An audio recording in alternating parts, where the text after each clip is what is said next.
And so once all the components of the radial turbine stage are ready, a stage CFD analysis is run to check the actual performance. And for this, we use ANSYS Turbo Grid for the fully structured grid of the rotor and the vane nozzle, ANSYS Mesh for the hybrid mesh of the volute, and CFX for the flow analysis.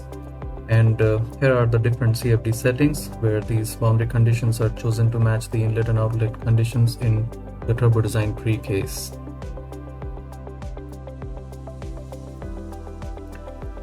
And in fact, the baseline rotor is exported twice, once as the original 3D blade and then again with a radial filament modification, which is the conventional method to minimize the centrifugal bending stress.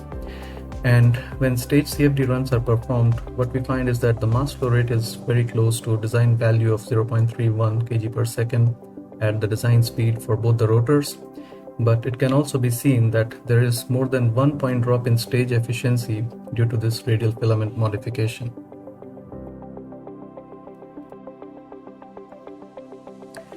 So let's have a look at some other results from the baseline stage CFD, and here we can see that the rotor work coefficient or RVT star that we specified in TD1 is quite close to what we actually get from CFD. And this little underturned region here could be related to the tip leakage effects that we get from CFD.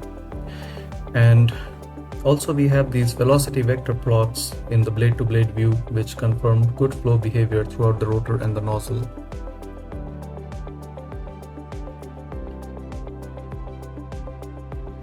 Some blade-only FEA is also performed to compare the mechanical integrity of the two rotors, and at maximum speed it's clear that the stresses in the 3D rotor are well beyond material limits, while on the other hand the radial filament is able to cut down the stresses significantly, making the turbine operation quite safe.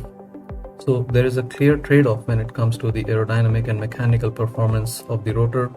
And so it should be possible to obtain a design in between these two extremes, and this balance is what we want to achieve through the automatic optimization of the 3D rotor in the next section.